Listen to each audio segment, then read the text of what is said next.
Welcome all, good morning. Let's have some silence first.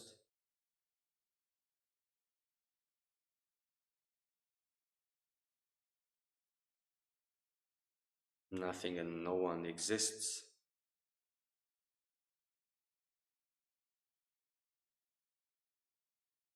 Just emptiness.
Okay. So today I will speak a little bit about, in agricultural terms, about the seeds and the soil.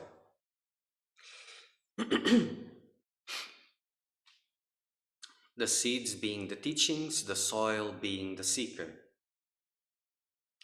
There are some questions here waiting for answers, but this comes as more important and also as an answer to these questions, not directly, but indirectly. But before this, I will use this moment to make some clarifications. And it's part of the subject, so it's not different. So I got an email from someone saying that, explaining a lot of things, telling a lot of things that um, it's not the important part, but there was a part in the email where this person was saying that she understood the subtle invitations that I was making so that the person would come to the ashram and stay and be a part of the Sangha and all of this. So this I want to clarify to avoid confusions. Avoiding confusions most of the times is not possible because life is confusion, but let's try anyway. I had to be very naive to make these subtle invitations.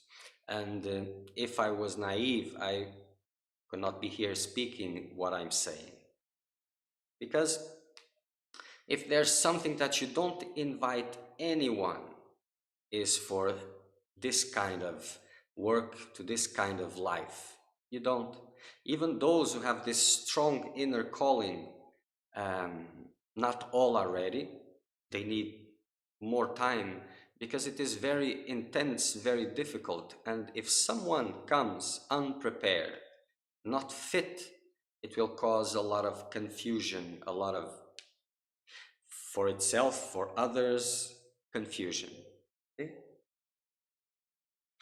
So these romantic ideas of a lot of people and going to places, this is very romantic, but it doesn't really give good results. You see, because person by person, everybody has to go through their own processes, and this involves a lot of pain when it is for real.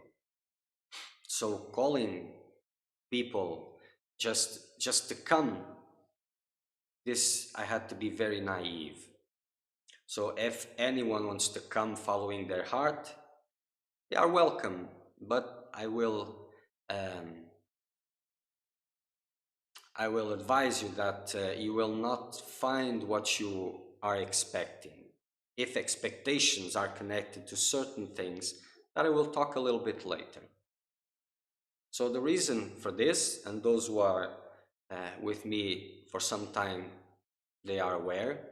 I was invited to make these things a long time ago, and I always said no because there is enough out there, whatever that means. And those who are serious, they move through their hearts, and no need. But I've seen a lot of potential seekers get lost in this sea of confusion. So this time I accepted. This is being funded by one seeker. It's not too much. The expense is not too much. But this is for the sake of those seekers, few seekers. You're not so many, fewer seekers that have this potential and really want to grow and are lost in the middle of the ocean of confusion. And the point of this is to help you, to give you the tools to awaken the life of your process, and then process guides. The heart tells you where to go, where to move, or to be still. The heart will tell you this. Not invitations by anyone. Your mind will tell you a lot of things. Don't trust it. It has to be from here. And if this speaks, this acts accordingly. And wherever you have to go, you'll have to go. Whatever you have to do, do it. If there's nothing to be done, don't. But not from logic, from here. So invitations that wouldn't be very smart, would be useless, and it would bring confusion.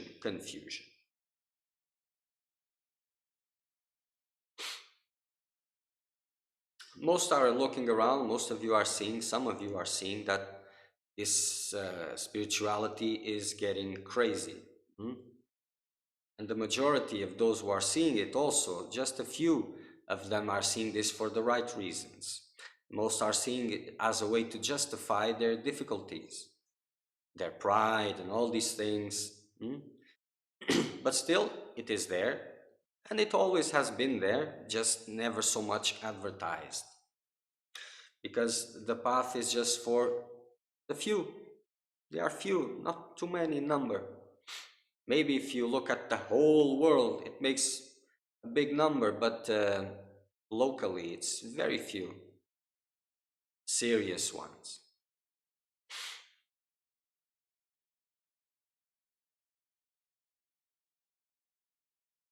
So, I think it's clear, this part. So before continuing answering the questions, I want to speak about something which is by far more important than the questions and the answers. You see, teachings, they are like seeds. And the seeker, it's like a soil.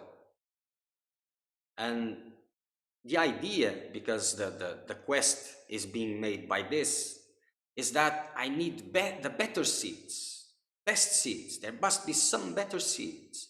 And going after better seeds with a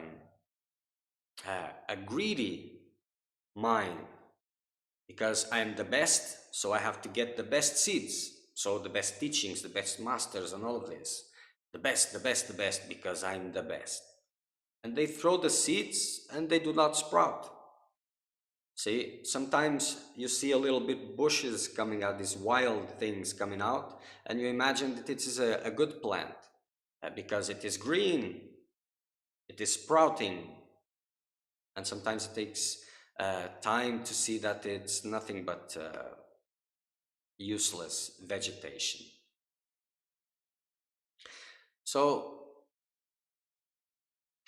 by focusing 90% or 95% or 98% in the quality of the seeds and 10% to 2% in the quality of the soil, things don't move, don't go. See? They go, but it takes a lot of time, a lot of time. And for the seeker of truth, the one that has this intense calling inside, he doesn't have that time. He only has that time if he is distracted with other things, but then the calling is not there or is not being answered, then this is some different subject, not important here. But if the calling is there, he doesn't have the time for this. So this shift is more important, the shift in attitude, see, to prepare the soil, 95 to 98% to the preparation of the soil. Then the good seeds will start presenting themselves. Presenting themselves or being seen, because either you don't see the good seeds, or you pick up the good seeds, they will not sprout, or you pick up other seeds thinking that they are good seeds because your eyes, they don't help. You're not seeing from where it matters, and no good harvest.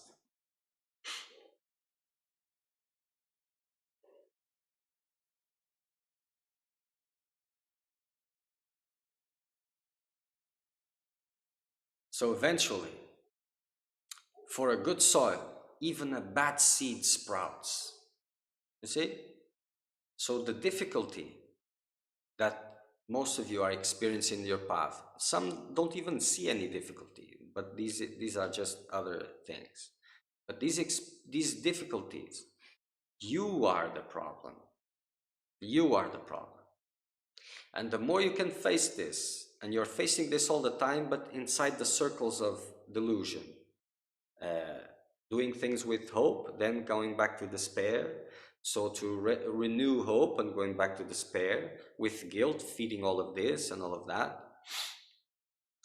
So this is normal, mundane behavior.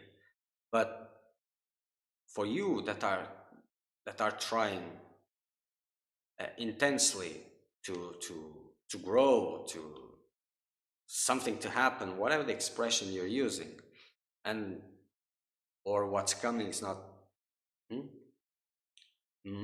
Put this in your mind. You are the problem. You, not you, but what you appear to be. And as this identification is there, and for the majority it is, even if you have mastered the language of the enlightened one to appear enlightened, you are still the problem, you see? And this is what's keeping the seeds to sprout.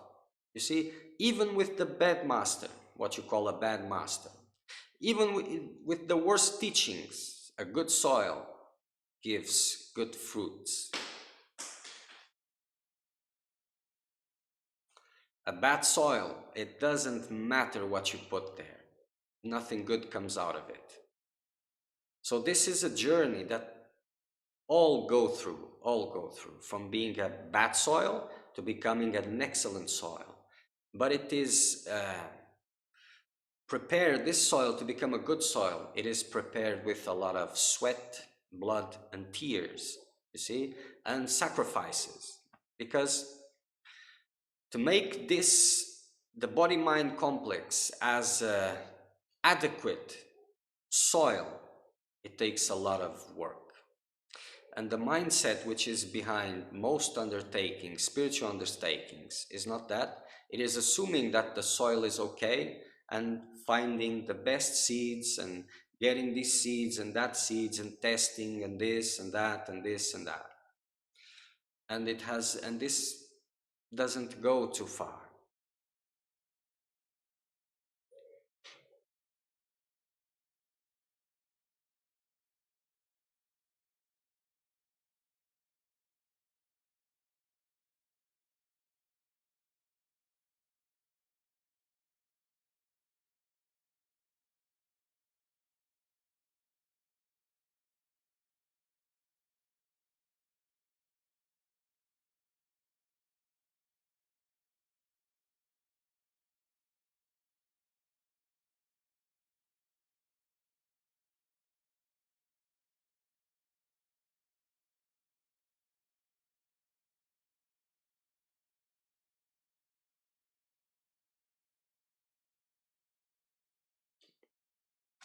So this encounter with guidance, innerly or outerly, for the majority is outerly, because this inner, it's well, just very few cases, just few. And hmm, seems contradicting with the logic that is operating these days. Find your inner master. But most of you have already found it. And it is the thing that you are so badly trying to go around or go over it or dissolve it or whatever. It is the ego, the mind. This has become the master, because in the end, you're just doing what you want to do, and you're making the decisions. Even if teachings are being given to you, you're the one who's deciding if it is a good teaching or a bad teaching. So when the mind is there in the middle making these decisions, so it's not what is coming, it is what is there. So what is coming is one thing, what you receive is something else. Very different. So this is what makes things take time, because seekers have to be adequate for the seeds to sprout, or else no sprouting. And life, you see, the character, it's like a hard rock. Sometimes it's compared to a coconut, but I will talk about it as a rock. It is better for my example.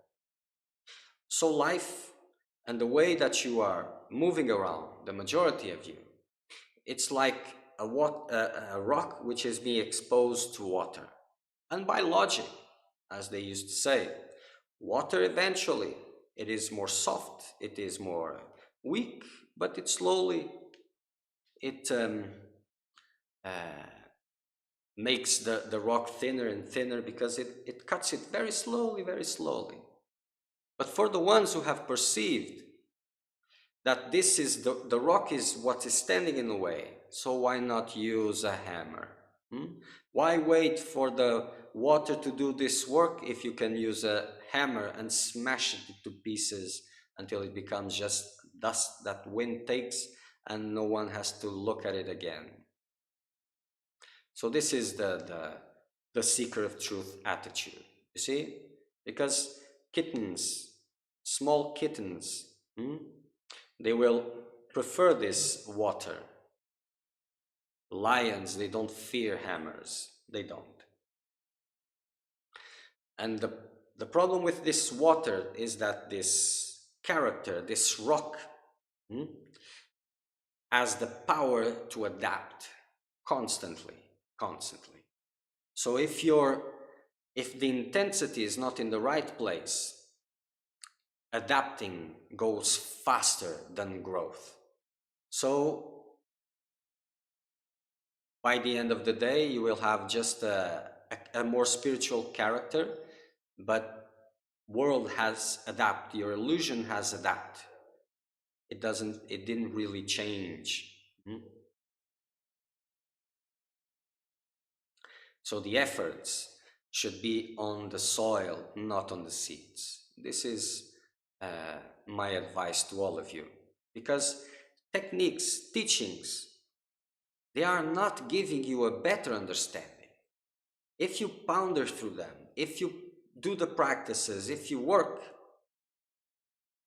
your world starts to change. This rock starts to dissolve a little bit. And this is where the understanding gets better, because of this. But if you try to make your understanding better, it will be just a mental thing. It won't change a lot.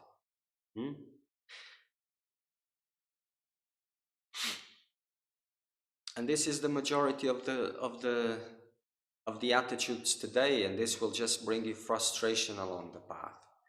If you're able to see it, eventually you will see it, because if the calling is there, it is unavoidable. If it's not there, then it's not part of the subject that I'm talking about. And this has to be made very clear, because it makes complete difference, you see? So if the calling is there, it is something. If it's not, it's something completely different, even if it is in the same circumstances, the same places. And this is what is creating a lot of confusion, because too many people are going in the same environment, and the majority is not from that environment. So this is creating a lot of confusions, see? So the person which has tried his level best to be successful, to be accepted, to be all of these mundane undertakings, and then has discovered that God was missing in his life, and this is why he couldn't be successful in these things. So now he's turning himself to God or to the self or whatever for the same purpose. Even if it doesn't look to be the same purpose, then it is still a worldly undertaking. It's nothing different from that. And this will bring frustration, and frustration will again be the blessing that may make you open yourself to something a little bit more important. So all the work you have been doing, and I've seen people saying after 40, 50 years of spirituality, saying that they have gone through everything. They have been monks, they have done long periods of meditation, they have gone through everything. And as they put themselves and open up, they haven't gone through anything yet. They've gone through the form, but not the content, because the soil was not ready. So the teachings which are available You would just need just 0.00001% of them, and it would start a beautiful plant. So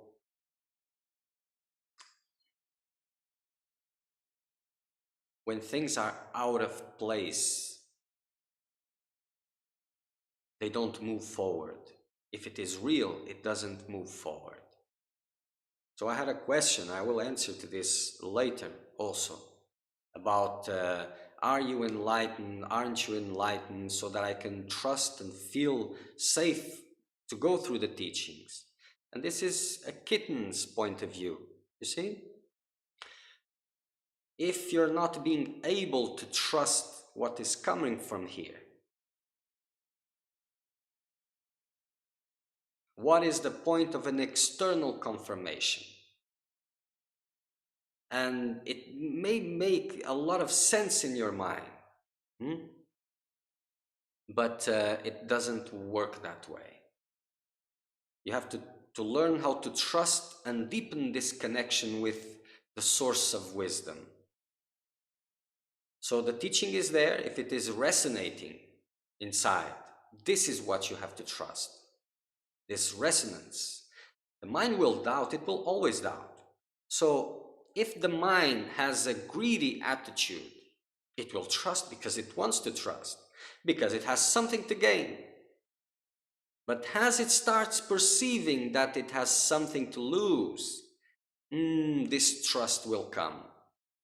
You see, this is a mercenary attitude.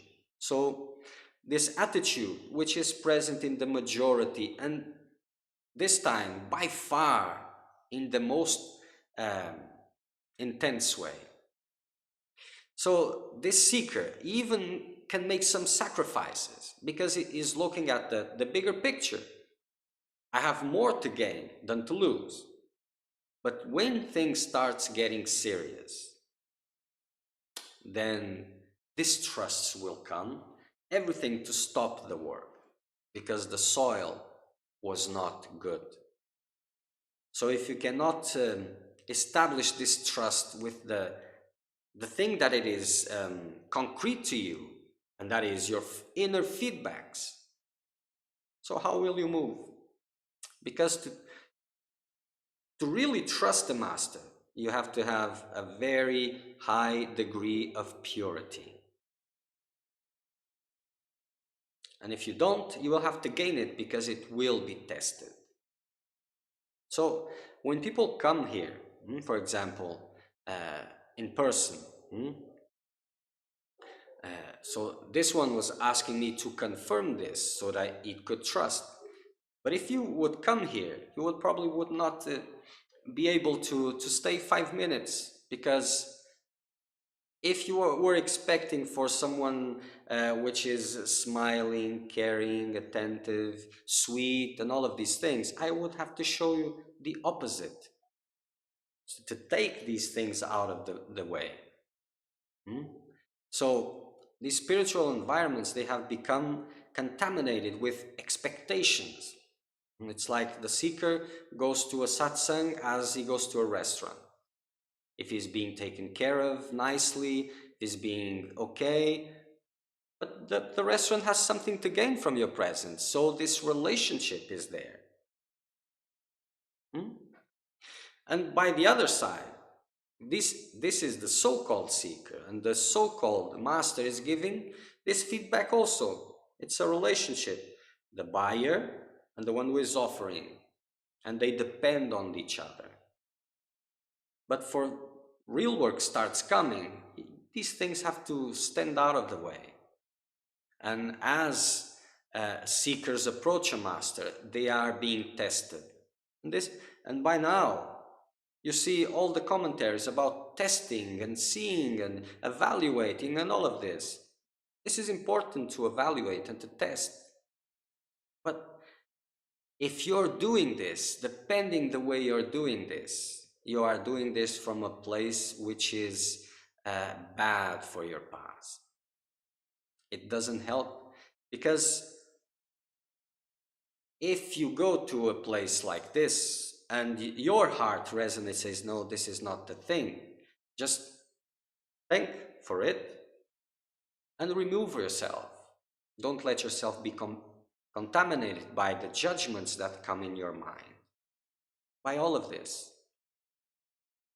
because this will be detrimental to your path.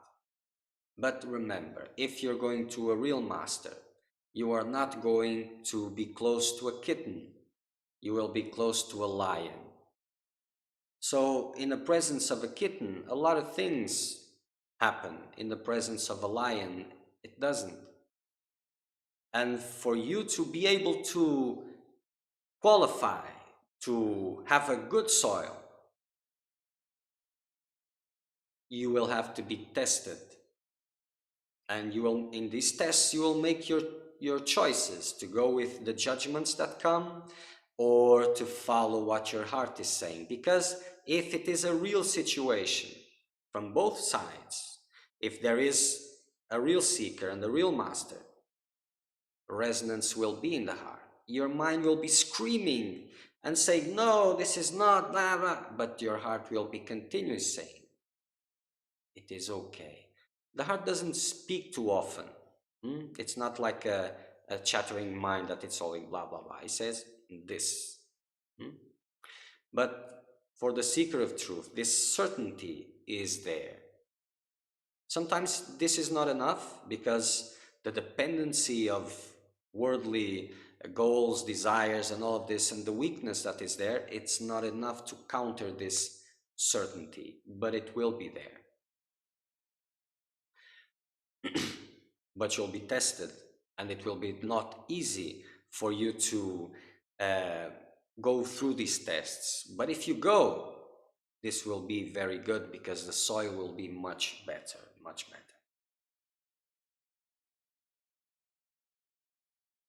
So all these confusions that are happening, the seeker of truth must put himself apart from this. No participating, no commenting, making comments, evaluating, and all of this, because this is making his soil poor.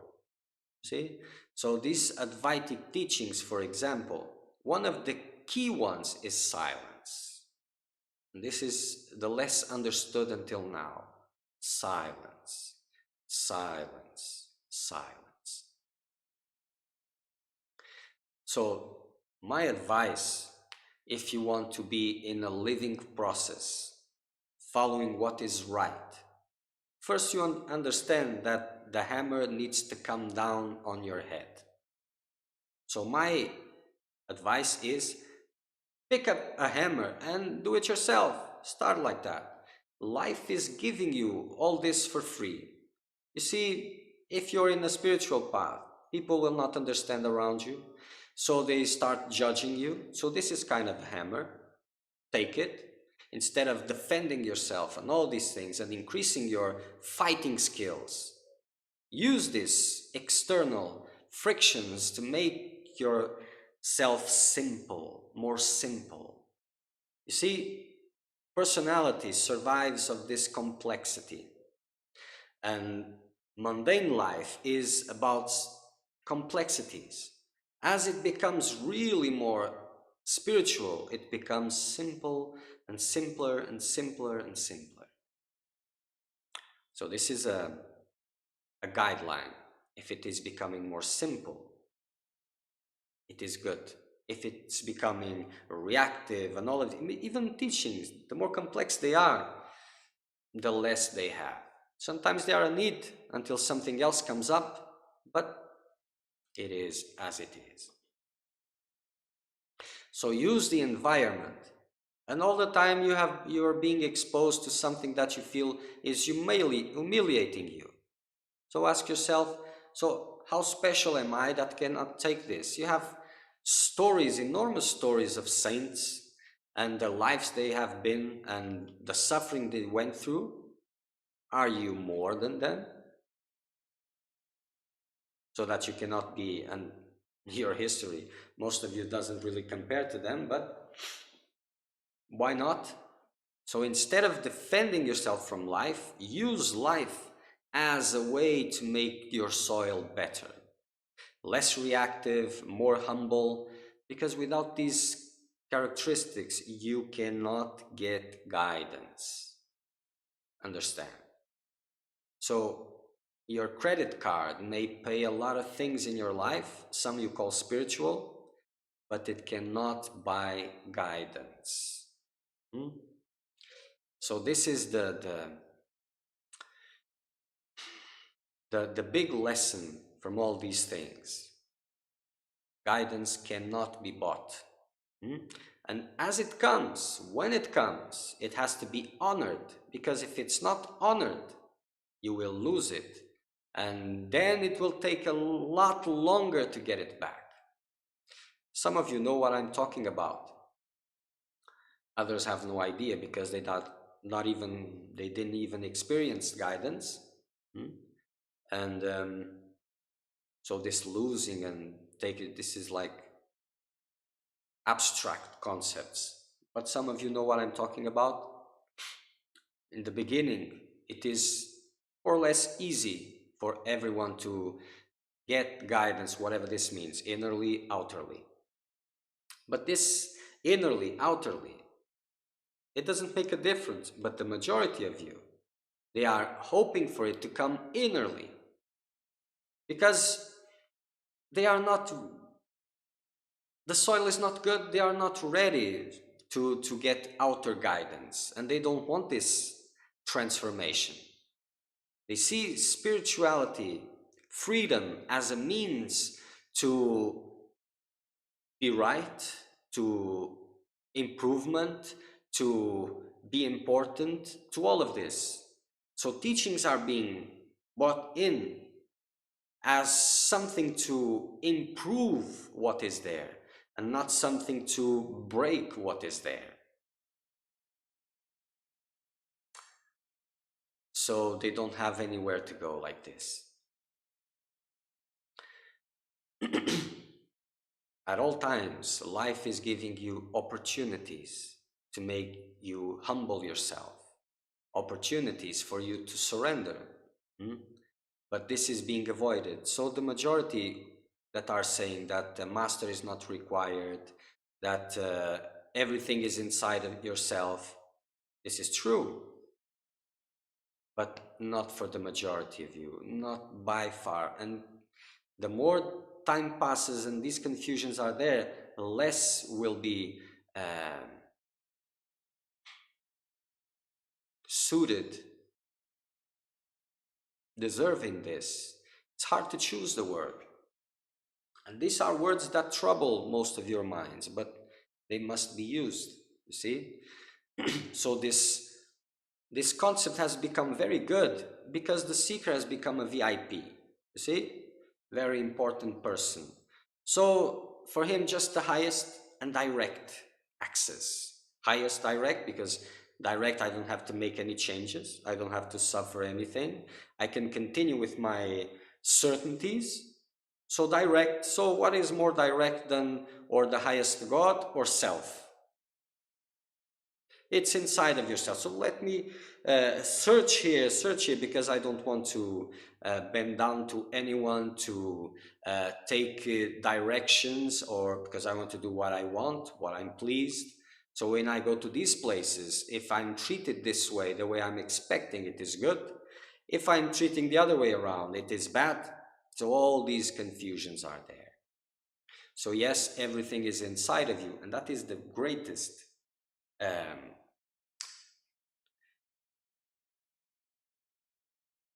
that would be the biggest sign to your practice, the biggest one. So you are sincere, you are the best seeker, or one of the bests, but there's no guidance. No guidance. Apart from your ideas, apart from the teachings you are collecting here and there, like a little thief in the night that goes and pay no respects and nothing. And this is important. All these traditions that are behind. I won't talk about this unless anyone wants, but these traditions are very important because they are the ones who are making sure that the soil is good. So this moment, they are less and less following tradition. You see, those who are in these traditions are not a part of it, and those who should be in the traditions have transcended it. So, but everything is good. You are sincere, you are ready, of course, for the highest teaching, for everything the highest, and everything is inside of you. Everything is inside of you. Your heart tells, no, everything is inside of me. Around you, everything is inside of me, but no guidance. Don't you get the message? The message is clear. Your soil is not ready. And sometimes, if you want to prepare the land, you have to learn how to do it. But this is other subject, you see? So all the judgments that are happening to these spiritual structures, to all these things, you're the one who is losing. So if these structures are following and going after the same values that you are, so nothing is being missed. But there must be something out there, because the need is there. Your need is there. There must be something out there. If you're not getting to it, getting close to it, finding it, it's because you're not ready. Your soil is not ready for the seeds.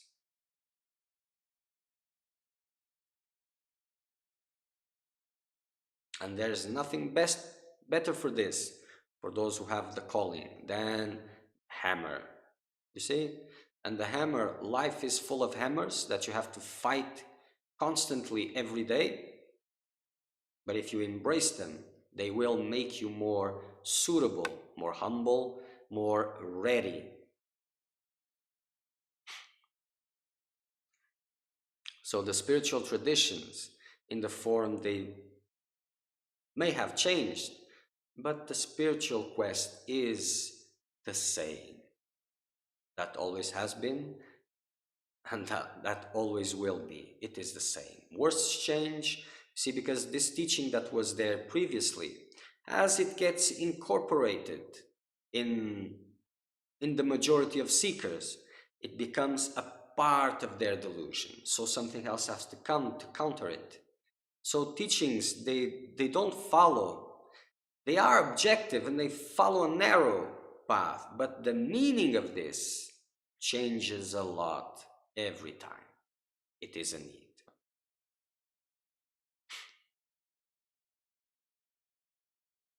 So this is why silence is very important for the seeker of truth, because there will be a lot of noise around him. And he should close himself to this and follow what resonates with his heart.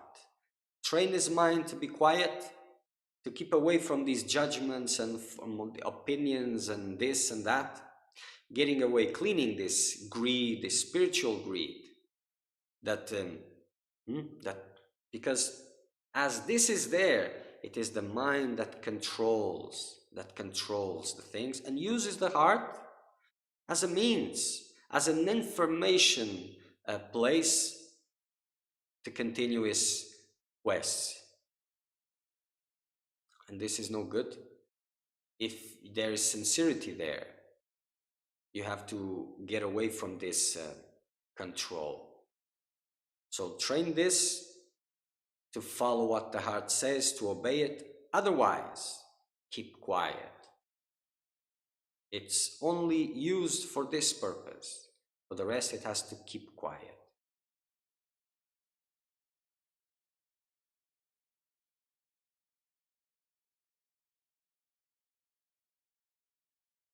There is also a very good sign for you that if you want to understand what is happening inside, what is what? So if your posture when you approach a teaching or a master is to explain about yourself, about your reality, to give your interpretations, to show what you are really trying to say and all these things, then this is out of place. You see, if you approach a master by resonance, your time has to be dedicated to try to understand, to reflect on his words, and not trying to correct him or giving him explanations. See, the teacher speaks, the master speaks, the student, the disciple, the devotee listens. It is like this.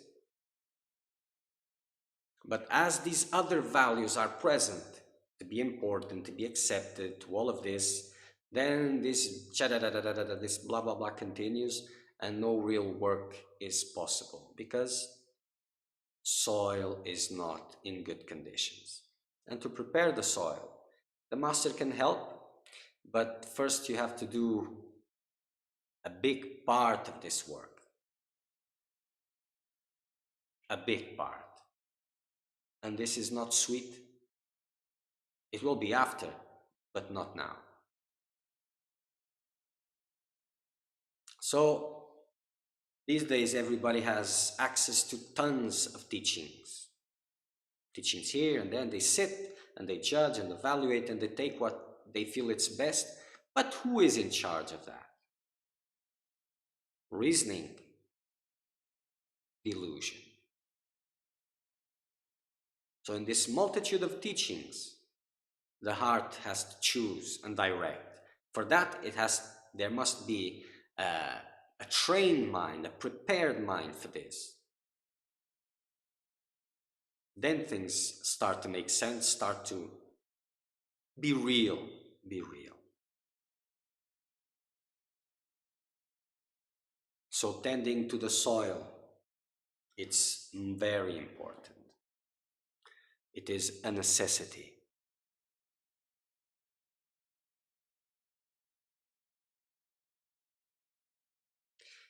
So more important than these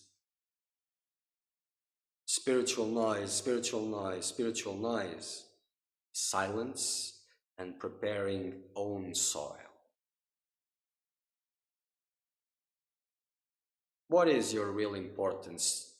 How important are you to judge and evaluate and all of this?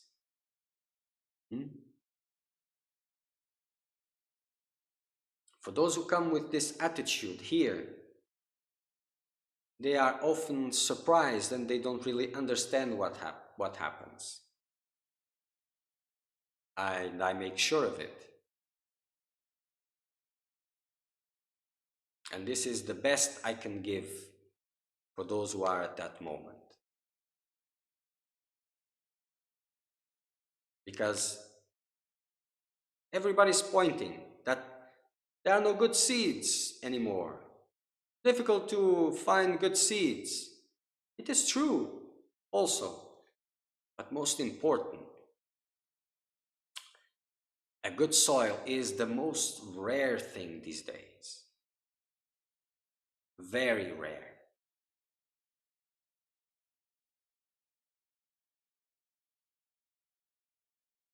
Everyone can have a good soil. It has to work on it.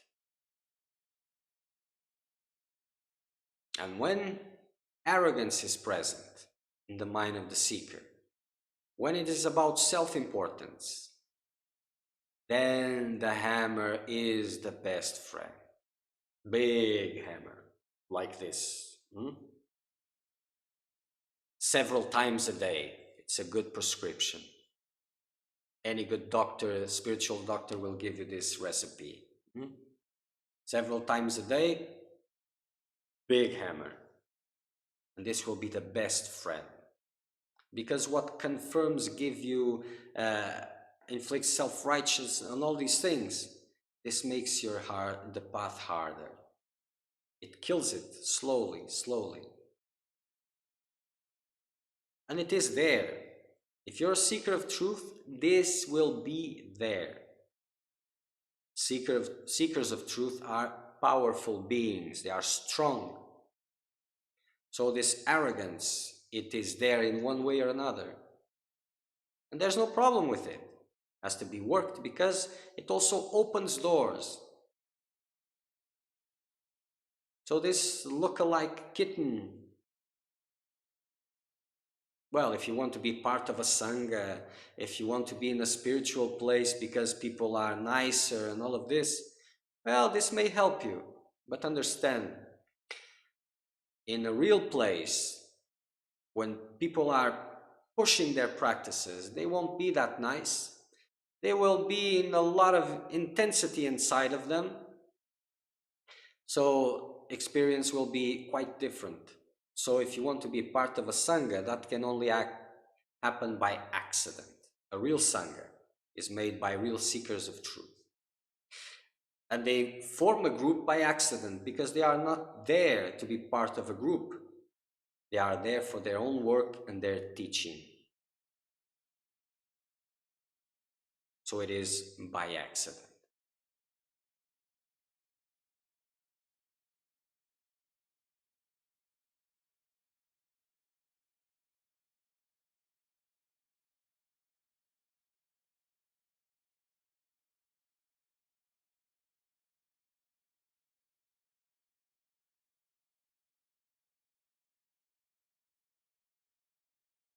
So if there's any questions about this, can send. Other questions that were here before, I will answer them tomorrow, same time. But this is by far the most important teaching for the majority of you. Take care of your soil. Get out from these currents, right, wrong, good, bad, all of this. Silence your mind. Intensify your practices. Pick up a hammer or two, or be open for this hammer to come directly at you from the outside. And if you're in a worldly place or in a spiritual place, if you're in a relationship or not, it will come. It is always coming. It is always coming. So instead of fighting it, embrace it. Live the pain which is inside, and living this pain will make you understand and see these mechanisms that drag you all the time and keep you a puppet of life. You will start to see them clearly, and you will get more suitable for good seeds.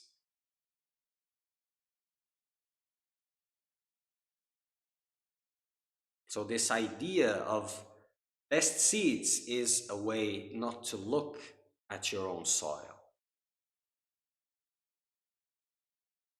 Some may see this as judgment. The few, and those who are really searching, will see this as useful information that can become wisdom and can open the path. Because the real seeker of truth doesn't waste time with judgment and evaluation. And all he can find out about these mechanisms, what he appears to be, this is useful, very useful and precious. Okay?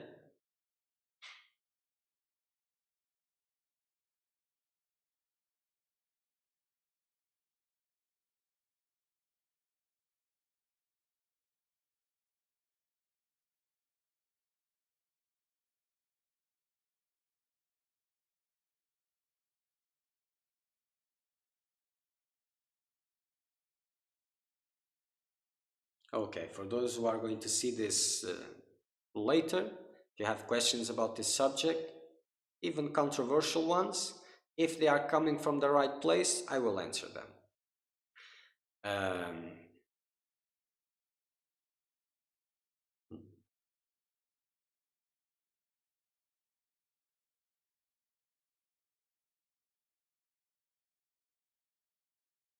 Okay, so tomorrow we'll be here at the same time. For those who are uh, Portuguese but are seeing this live transmission, later on, 7:30 p.m., we will have satsang in Portuguese. Probably the same subject will be covered also. Okay.